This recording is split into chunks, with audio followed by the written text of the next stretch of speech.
વડોદરા જિલ્લામાં ખાતરની અછતને લઈને બુમરાળ ઉઠી છે। એક તરફ ચોમાસાની સિઝન અને વાવણીની તૈયારીઓ તો બીજી તરફ ખાતર માટે ખેડૂતોને ભારે હાલાકી। કરજણમાં ખાતર ન મળતા ખેડૂતો પરેશાન છે। ખાતર માટે ખેડૂતો વલખા મારી રહ્યા છે। ખાતર મેળવવા માટે ખેડૂતો વહેલી સવારથી જ ડેપો બહાર લાંબી કતારોમાં ઊભા રહેવા મજબૂર બન્યા છે। તેમ છતાં પણ તેમને ખાતર નથી મળતું। આધાર કાર્ડ દીઠ 10 ગુણ ખાતરનું વિતરણ કરવામાં આવતા મહિલાઓ પણ લાઇનમાં જોડાઈ। કલાકો સુધી રાહ જોયા બાદ પણ ખેડૂતોએ ખાલી હાથ પાછા ફરવું પડે છે। પ્રાઇવેટ ખાતર ડેપોમાં યુરિયા સાથે અન્ય ગુણો આપતા હોવાથી ખેડૂતોમાં નારાજગી જોવા મળી। સંઘના ડેપો ઉપર એક આધાર કાર્ડ દીઠ 10 ગુણ ખાતરનું વિતરણ કરવામાં આવતા ખેડૂતોમાં રોષનો માહોલ છે। હાલ ખેડૂતોની માંગ છે કે તાત્કાલિક ધોરણે પૂરતા પ્રમાણમાં યુરિયા ખાતરનો જથ્થો ઉપલબ્ધ કરવામાં આવે।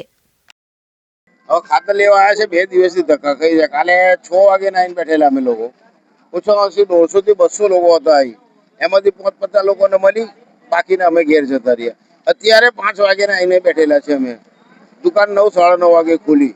આજે બી સંજોગમાં આવું છે કે કદાચ 50 ને જ મળે, એનાથી ઉપરનો કોઈ મળે। બીજું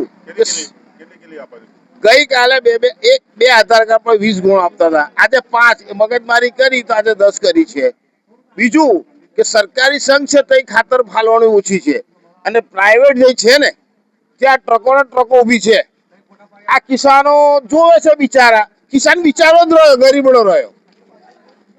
આ કેવું છે, જીસકી લાઠી ઉસકી ભેંસ। અમે લોકો કશું કરવા નહીં, ખેડૂતોમાં સંઘ નથી, સંઘ ફૂકતા નથી। સંઘ હોય તો કાશીએ પહોંચે, વાગે કોઈ પહોંચવાનું છે। અમે ખાતર માટે ઊભા છે, 4 વાગ્યાના ઊભા છે અમે। ખાતર આજે 10 જ આપ્યું છે, 10 જ ગુણ આપી છે। ખાતર હારો લાઈનમાં ઉભા રહેવું પડ્યું। લાઈનમાં એક જણને એક આધાર કાર્ડ પર 10 જ આપે છે, તો પછી જોઈએ વધારે તો આપણે લેવા આવવું પડે ને। અમે સવારમાં 5, 5:30 ના ઊભા છે। આ જોવો કેટલી લાઈન છે।